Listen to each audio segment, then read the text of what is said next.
therapist enters her patient's mind, only to discover a terrifying demon. The movie begins by showing a woman named Cynthia standing alone inside an empty classroom. The walls are covered with disturbing messages that repeatedly say, "Help me." At the same time, Cynthia hears the voice of a little boy desperately calling for help. Curious, she follows the sound through a dark hallway until she eventually reaches a dimly lit room. Inside, a bald man can be seen sitting with his back facing Cynthia. Not far from him is an iron cage holding a frightened young boy named Larry. Seeing his condition, Cynthia immediately tells Larry to try escaping while reassuring him that evil will not control him forever. However, before they can do anything, the bald man suddenly reacts. A glass near Cynthia shatters on its own as if crushed by an invisible force, and the broken pieces cut her hand. The man then slowly stands up and begins walking toward her, making Cynthia realize the situation is no longer safe. She quickly tells Larry that they will come back and try to save him another time. Larry, you are in control here. Talk to him. Door's open. I can't let you out. Only you can. Try again next time, okay? Moments later, Cynthia suddenly wakes up. It is then revealed that what just happened was not an ordinary dream. Cynthia is actually a psychotherapist with a special ability that allows her to enter the subconscious minds of her patients to uncover the source of the trauma haunting them. The patient Cynthia is treating turns out to be Larry, who is now an adult. Meanwhile, the little boy Cynthia saw earlier was actually Larry's younger self, still trapped inside painful memories caused by the traumatic experiences he endured as a child. The trauma has left deep scars that continue haunting Larry even into adulthood. Even more disturbing, the bald man inside those memories is connected to a part of Larry's past that he has never truly escaped. What is even more shocking is that anything Cynthia experiences inside a patient's subconscious can affect reality. This becomes clear when the injury on Cynthia's hand remains real, even after leaving Larry's memories. That's all the time we have for today. After finishing the session, Cynthia asks her daughter, Jordan, to investigate the identity of the bald man. The search eventually reveals that the man was Doug, Larry's former PE teacher, who had once hurt him in the past. Not long after, someone knocks on Cynthia's door. When Jordan opens it, she finds a frightened little girl standing outside. Even though there are no scheduled appointments that day, Jordan still lets her in. The girl claims she is in danger and says that someone named Agatha Baker told her to come see Cynthia. As Jordan looks closer, she notices severe burn marks covering the girl's hands. Worried, Jordan suggests contacting the police, but the girl refuses and insists that only Cynthia can help her. Shortly after, she introduces herself as Riley and begins explaining that she often sees a terrifying, dark figure following her everywhere. Jordan tries asking where the burns on Riley's hands came from. However, before Riley can answer, she suddenly freezes in fear while staring behind Jordan because the dark figure is standing directly behind her. Of course, Jordan cannot see anything, but a few seconds later, Cynthia appears and immediately realizes something is wrong because she can see a horrifying entity tightly clinging to Riley. Riley's father, Randall, suddenly arrives looking furious and quickly drags his daughter out of Cynthia's house. What's your name? Riley Harris. I see things. Can you describe it to me? Yes. Dark, like a person, like a starving dog. Is he here right now?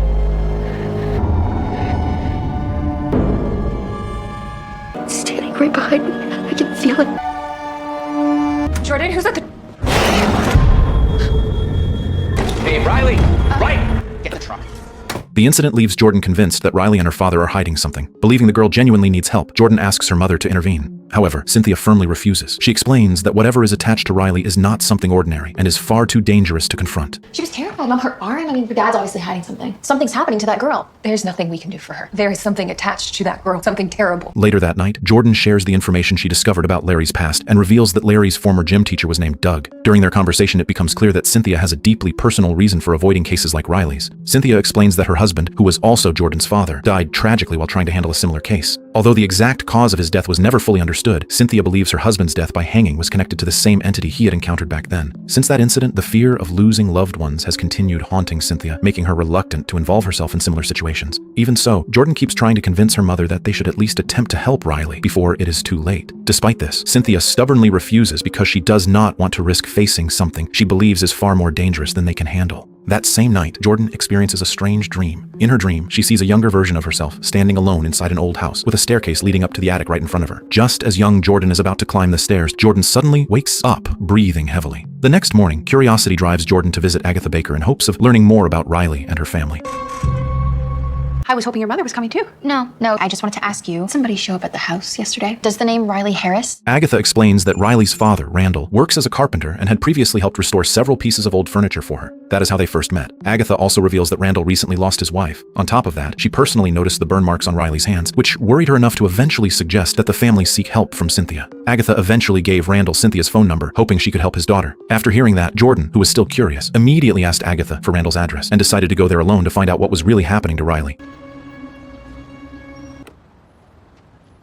Meanwhile, back at home, Cynthia contacted her friend, John, a police officer. Out of nowhere, Cynthia asked John to arrest Doug, Larry's former PE teacher. The request naturally confused John because, in his opinion, there was no clear reason to make an arrest. When John asked whether Cynthia had any evidence, she simply replied that she had a strong feeling. Although it sounded strange, John still ordered his men to secretly keep an eye on Doug. Doug Ferry. He's probably in his 60s now. You're good at getting hunches, but you never give me a reason. You know I can't explain. Just keep an eye on I got a lot of shitty people to keep an eye on. Sending you a name and address. Can we send a car to run surveillance? Elsewhere, Jordan finally arrived at Randall's house and immediately tried speaking with him. Jordan explained that she wanted to see Riley and help her. However, Randall firmly refused, insisting that everything was under control and they did not need anyone's help. Jordan continued begging for a chance to talk to Riley, but Randall only became angrier, telling Jordan to stop interfering before going back inside and leaving her alone outside. Feeling that something was being hidden, Jordan secretly entered Randall's house through the back door to search for Riley.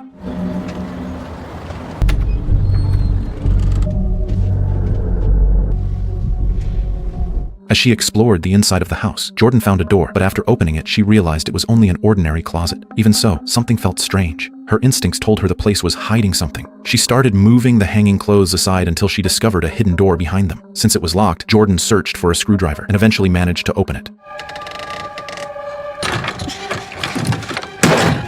Behind the secret door was a passage leading to the basement. Holding a flashlight, Jordan slowly walked down the stairs while repeatedly calling Riley's name. At first, Jordan assumed Randall was imprisoning Riley there. However, that assumption instantly changed when Riley suddenly appeared and told her that she was not the one being held captive. Before Jordan could understand what Riley meant, Randall suddenly appeared from behind and knocked her unconscious. The scene then shifts to Cynthia. At home, Cynthia begins feeling anxious because Jordan has not returned yet. Not long after, she receives a call from Agatha informing her that Jordan had visited earlier before heading to Randall's house. Hearing this, Cynthia immediately realizes something is wrong and quickly leaves to find her daughter. Hello? Hi, Cynthia. Hi, Agatha. Randall Harris. She stopped by earlier today asking his daughter. I'm on my way over. Be outside. Sorry. her mom. Shocking.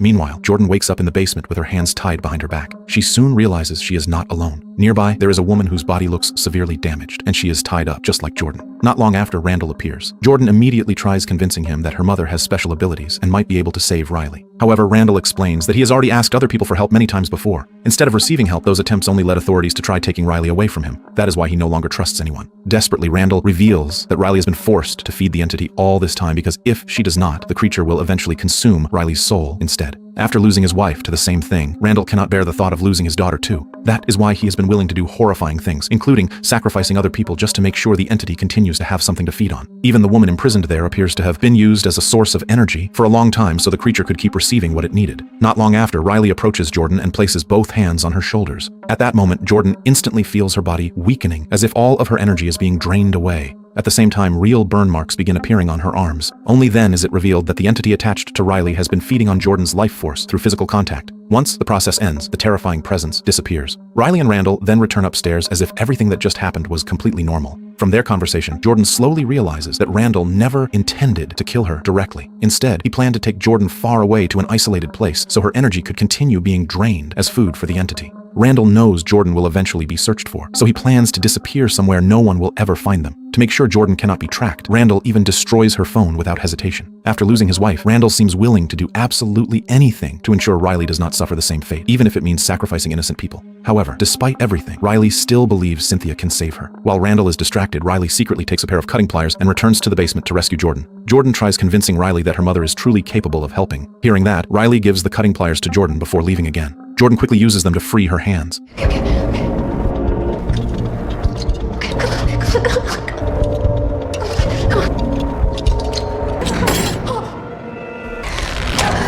After escaping, she also unties the woman imprisoned beside her. But before they can run away, Randall suddenly appears and points a gun at them. In the middle of the chaos, Riley returns and stands in front of Jordan while begging her father to stop. However, unexpectedly, the woman who had been imprisoned suddenly lunges at Randall. The struggle causes Randall to lose control, and the gun accidentally fires. The bullet ends up hitting Riley, killing the little girl instantly. At the exact moment Riley dies, Jordan suddenly experiences unbearable pain in her head.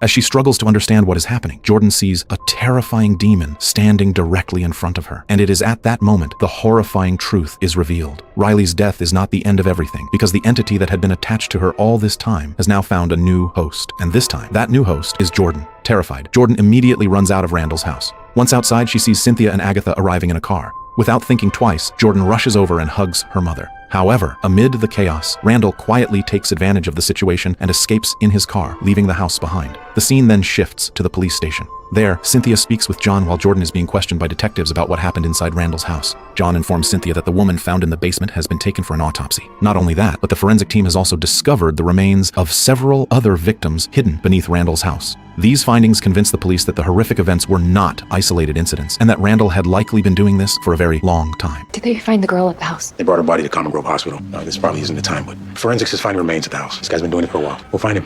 Hold tight. Meanwhile, the detectives continue questioning Jordan about what really happened. However, Jordan chooses to lie and hide many details because she knows no one would believe her if she started talking about demons and supernatural entities. But during the interrogation, Jordan suddenly sees a terrifying figure standing inside the room. Jordan immediately screams in terror, causing the detectives to assume her mental condition has become unstable due to trauma. Hey, baby. After returning home, Cynthia finally realizes that her daughter's situation is far worse than she originally thought. The entity has now moved into Jordan, and if left alone, everything will only get worse. That is why Cynthia ultimately decides to confront the creature directly. With Agatha's help, Cynthia begins performing a special ritual that allows her to enter Jordan's subconscious.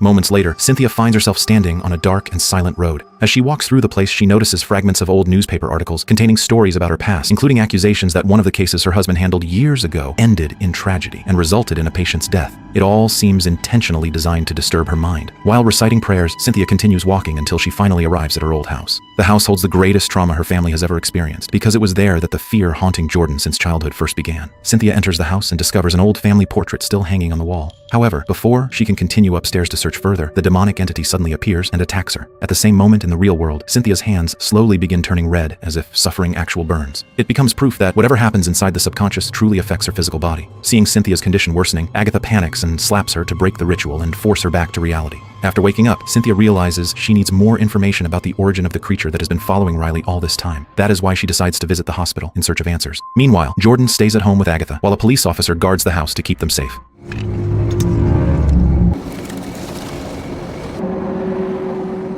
Upon arriving at the hospital, Cynthia meets her former patient, Larry, who now works as a receptionist. Cynthia immediately asks for information about Riley's mother. Larry checks the hospital records, and the search reveals that Riley's mother was named Samantha. Samantha died in that hospital 1 year earlier. Her death attracted attention because her condition had been extremely unusual. According to medical records, Samantha suffered from a mysterious illness that slowly caused the flesh on her body to deteriorate, as if something were eating her from the inside. Her condition worsened rapidly, and within a short period of time, her appearance changed drastically while her organs began failing one by one. Larry then tells Cynthia that the doctor who treated Samantha was Dr. Ronald Whitaker. Determined to find answers, Cynthia immediately visits the doctor's house. During their conversation, Dr. Ronald Whitaker admits that Samantha's illness was one of the strangest cases he had ever encountered throughout his entire career. He had tried every possible method to determine the cause, but never found any answers. Samantha's condition deteriorated so quickly that all medical efforts eventually became useless. Then Dr. Ronald reveals something he has never been able to forget. On the final night before Samantha died, she suddenly whispered strange words to him. Samantha claimed that something had entered her. Something was there with them, and whatever it was hungry. After saying those words, Samantha asked Dr. Ronald to come closer before tightly grabbing his hand. At that moment, Dr. Ronald experienced something impossible. He felt as though all the energy inside his body was being drained away. Since that incident, Dr. Ronald began believing that what happened to Samantha was not an ordinary illness, but something far darker and beyond medical explanation. In the end, he was unable to save Samantha. Near the end of their conversation, Dr. Ronald shows Cynthia his arm. Clear burn marks are still visible even after all this time. Those injuries were not caused by an ordinary accident, but were left behind by the same entity that had once possessed Samantha. After seeing those scars, Cynthia starts realizing that the creature now targeting Jordan may have been moving from one victim to another for many years. Samantha Harris. You remember her? What can you tell me about her? The disease she had was unique. After 2 weeks, her hair fell out. About 3 weeks in, she could see that Something has me.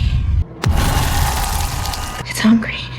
I didn't even know what it was. It was like she was rotting outside on the inside too. Part of my body being sucked towards her. Back at home, Jordan experiences the same nightmare again, but this time it feels far more terrifying than before. In the darkness, she hears a horrifying voice repeatedly whispering that it wants to be fed. When Jordan refuses, black vines suddenly appear and attack her from every direction until she finally wakes up in a state of panic and fear. Unable to fall asleep again, Jordan begins sensing that something inside the house feels wrong. The atmosphere is unsettling, as if someone is watching her. Feeling uneasy, she walks downstairs to check the house. However, the moment she reaches the kitchen, Jordan freezes in fear after seeing the demonic figure hiding in the corner of the room while staring directly at her. Before Jordan can run away, Randall suddenly appears out of nowhere and kidnaps her. Not long afterward, Cynthia returns home and finds Agatha lying unconscious on the floor while Jordan has vanished without a trace. Cynthia immediately panics and starts shouting at the police officer guarding the house, telling him that her daughter has been kidnapped. It turns out Randall is driving deeper into the forest with Jordan trapped inside his car. With her hands tied, Jordan keeps begging to be released while insisting that she only wanted to help Riley. However, Randall firmly tells her that none of this is about Riley anymore because the entity has now moved into Jordan's body. After losing Riley and seeing the creature find a new host once again, Randall seems to realize that all the horrifying things he did in the past have ultimately failed. That is why, this time he chooses to take Jordan deep into the forest and bury her alive together with the entity, hoping the creature will eventually starve to death or return to wherever it came from before finding another victim. After that, Randall forces Jordan into a coffin, nails it shut, and lowers it into a hole he had already prepared. Jordan cries and screams for help from inside the coffin, but Randall buries her alive without showing even the slightest hesitation before finally leaving the place behind.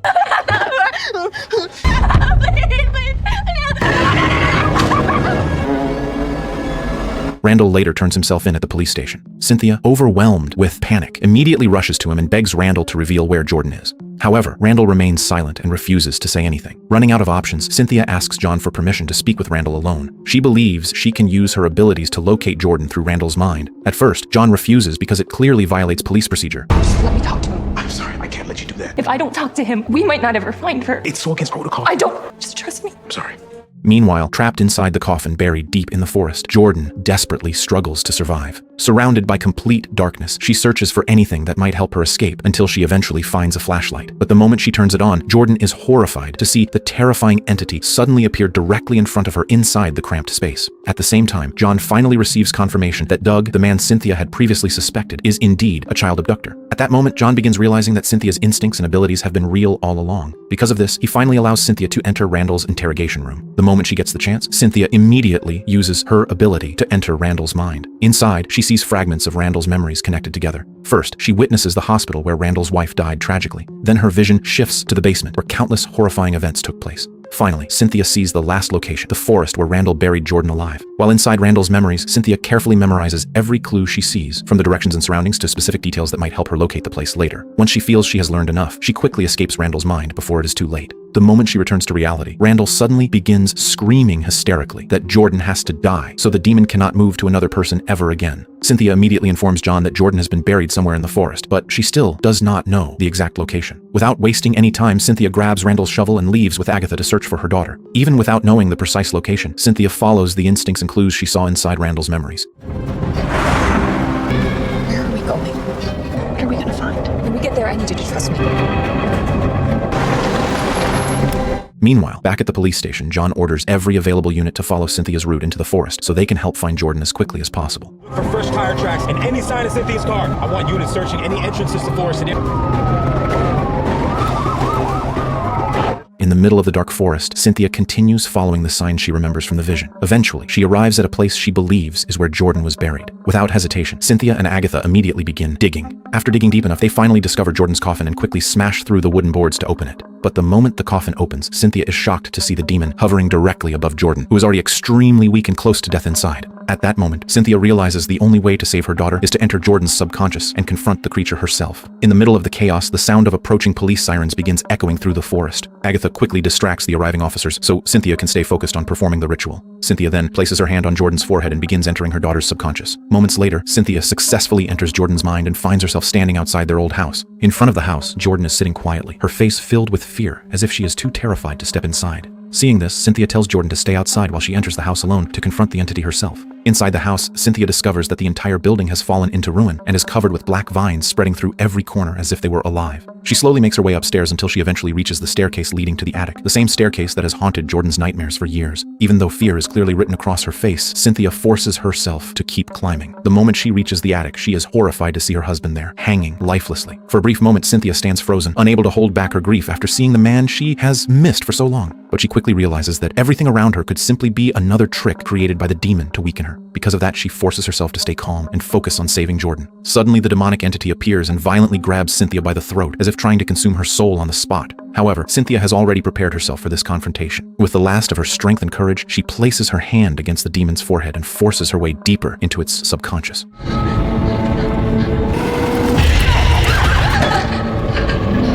Moments later, Cynthia finds herself inside a dark world filled with enormous black vines. The place looks like the creature's true nest. Carrying a lantern, Cynthia slowly walks through the darkness, searching for the demon before it is too late. At the same time, Jordan is unknowingly exploring her own subconscious as well. Despite the fear that has haunted her for years, Jordan finally gathers the courage to climb the staircase that has appeared in her nightmares over and over again. When she reaches the top, Jordan sees her father's body hanging there. The sight instantly shatters her, and she breaks down crying because this is the trauma she has carried alone for so long. Meanwhile, inside the demon's dark realm, Cynthia finally locates the creature in its nest. This time, she's completely prepared to put an end to the terror that has destroyed their lives. Armed with a spear, Cynthia slowly approaches the demon, ready to strike.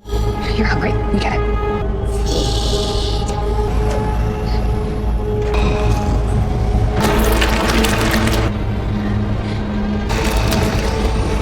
But just as she is fully focused on confronting the creature, John accidentally calls out her name in the real world. The small interruption breaks Cynthia's concentration, and the demon immediately takes advantage of the opportunity to attack. What are you doing? Take me and leave her alone. In an instant, black tentacles burst forward and wrap around Cynthia's arms and legs, leaving her unable to move. Back in the real world, Cynthia's body begins convulsing in pain. Watching this happen, John finally realizes that Cynthia is truly fighting inside the subconscious. This time, he chooses not to interfere and instead lets her finish the battle on her own. Meanwhile, inside the subconscious, Jordan eventually finds her mother being restrained by the demon within the attic. Jordan desperately tries pulling away the demon's grip on Cynthia, but she fails. Little by little, the demon moves closer towards Cynthia's helpless body, seemingly preparing to devour her soul. But just when everything appears lost, Jordan finally manages to push deeper into the demon's subconscious. Her presence gives Cynthia the opportunity to fight back. Together, mother and daughter combine their strength, and Jordan finally succeeds in freeing Cynthia from the creature's black tentacles. Once free, Cynthia and Jordan attack the demon together using the weapons they possess. They continue fighting relentlessly until the creature finally weakens and stops moving entirely. And for the first time, the terror that had haunted them for so long finally comes to an end.